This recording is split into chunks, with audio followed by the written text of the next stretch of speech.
সুমির দাদু খুব অসুস্থ। দাদুর পাশে সুমি বসে আছে। এমন সময় কবিরাজকে নিয়ে ঘরে এলেন সুমির মা।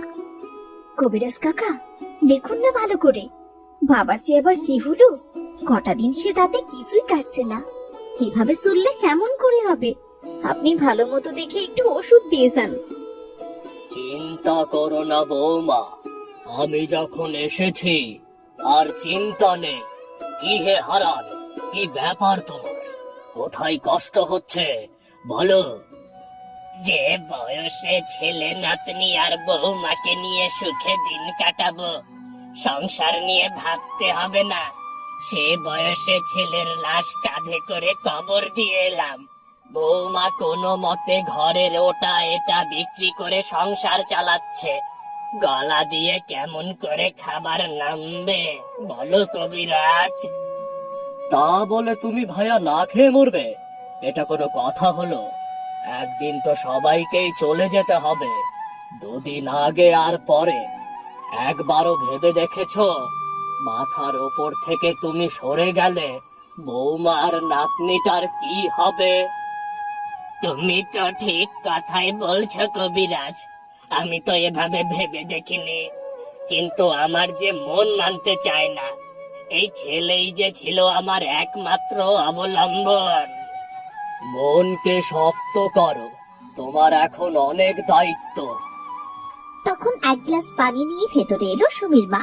সে কবিরাজকে পানি পান করতে দিল। কেমন দেখেছেন কাকা? ভয়ের কিছু নেই তো? আপনি বরং ওষুধগুলো আমায় বুঝিয়ে দিন, আমি বাবাকে সময় মতো খাইয়ে দেব। না বৌমা, কোনো ওষুধ লাগবে না। রোগটা আসলে শরীরের নয়, মনের। শরীরের রোগ ওষুধে সারে, মনের রোগ আমি কিভাবে সারাবো বলো? আমি আজ চলি, তোমরা সাবধানে থেকো। আর হ্যাঁ বৌমা, কোনো দরকার পড়লে কিন্তু কোনো সংকোচ করবে না। ঠিক আছে কাকা।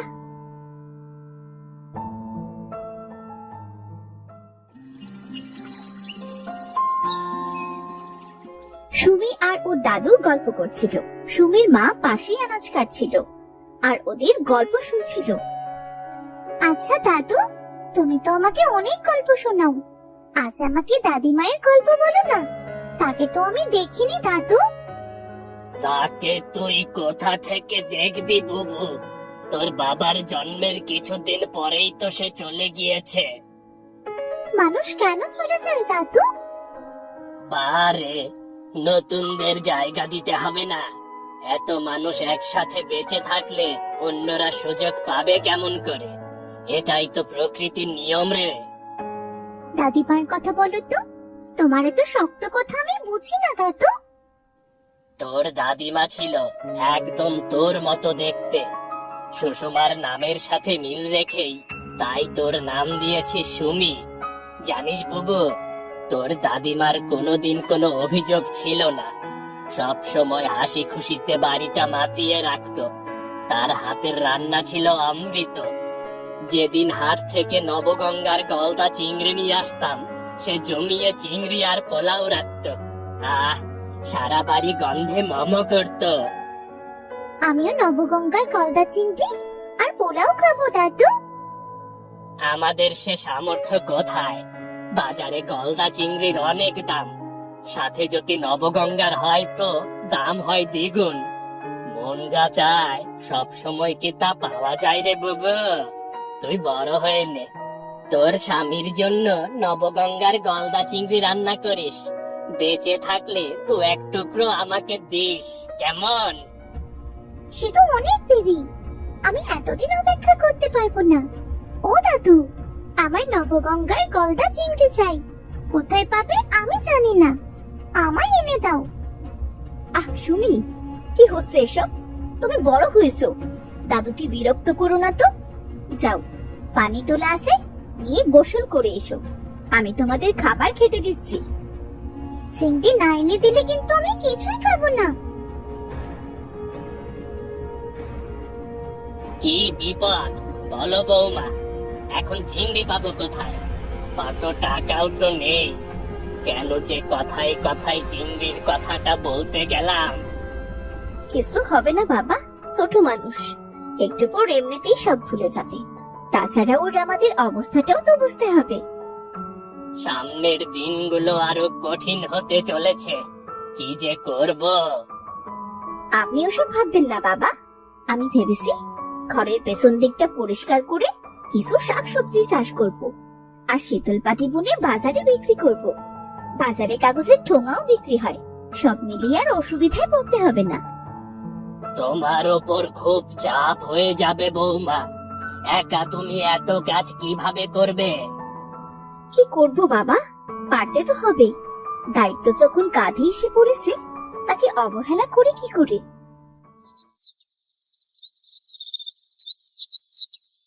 সুমি সেদিন সারা দিন কিচ্ছু খেত না। ওর মা রাতে ওকে আবার খেতে ডাকলো।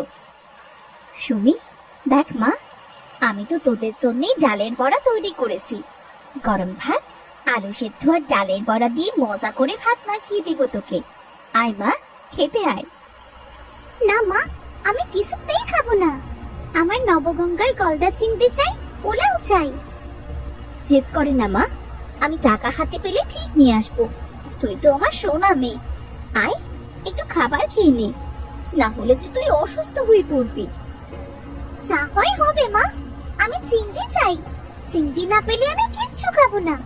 বাবা মারা যাবার পর থেকে আমাদের বাড়িতে এক টুকরো কখনো মাছও আসেনি। প্রতিদিন না হয় শাক ভাত, না হলে ডাল ভাত। আমি এসব আর খাবো না মা। আমি কি এসব ইচ্ছে করে আনি রে মা? মাছ কেনার মতো সামর্থ্য তো আমাদের নেই, অত অবুঝ হলে চলে না যে। স্যার বাবা নেই, আর এত আপনার মামাই না।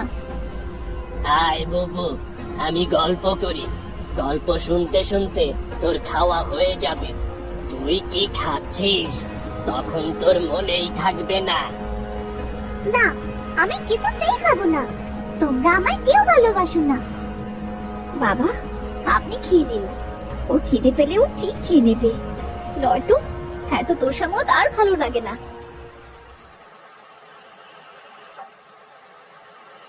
সেদিন রাতে সুমির ধুম জ্বর এলো।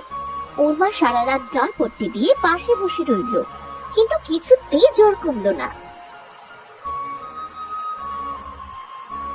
জ্বর কি একটু কমেছে বৌমা? না বাবা, জ্বরটা তো কিছুতেই কমছে না। তারপর মেয়েটা আবার কাঁপছে। কবিরাজ কাকাকে একটা খবর দিন বাবা। কবিরাজ এসে কি করবে? চিংড়ির জন্য মেয়েটার এই অবস্থা। চিংড়ি এনে দিলে দেখবে সব ঠিক হয়ে গেছে। আগে ওকে কিছু একটা খাওয়াতে হবে তো। কিন্তু বাবা, চিংড়ির যে দাম, ঘরে যে কোনো টাকাই নেই। আমি এখনো বেঁচে আছি, আমার নাতনিকে আমি যেখান থেকে পারি চিংড়ি এনে খাওয়াবো।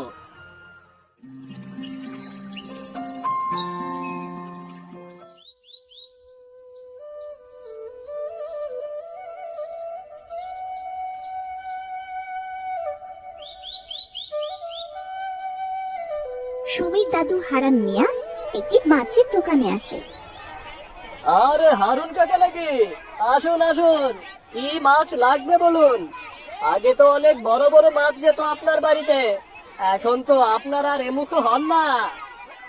চিংড়ি হবে তোমার কাছে? কি যে বলেন কাকা, নবগঙ্গার একদম টাটকা গলদা চিংড়ি পাওয়া যাবে আমার দোকানে। তা দেবো নাকি 1 কেজি?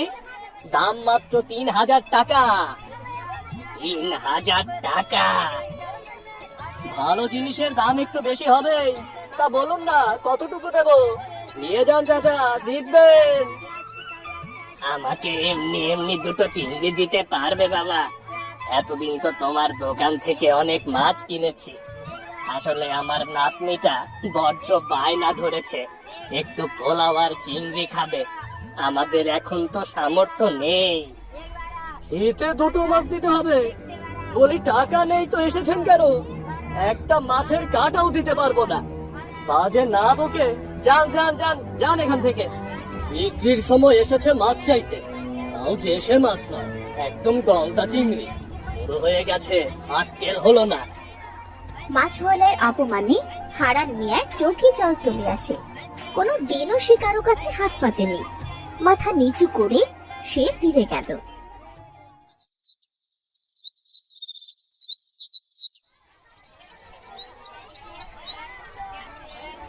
কি গো মাছওয়ালা, তোমার মুখ অমন খেচে রেখেছো কেন? বিক্রি হয়নি নাকি? কি বলবো কবিরাজ জেঠু, আপনার বন্ধু হারান এসেছিল দুটো গলদা চিংড়ি চাইতে। আপনি বলুন, এত দামের মাছ কাউকে দান করা যায়? আমারও তো সংসার আছে, তাই না? কি বলছো? হারান গলদা চাইতে এসেছিল?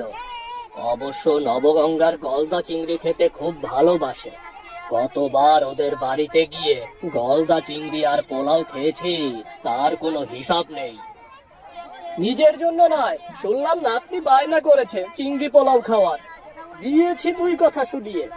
পয়সা নেই, তাও আবার কত স্বাদ, কত শখ। দাও দেখি আমাকে 1 কেজি গলদা চিংড়ি, দেখে দেখে বড় দেখে দেবে।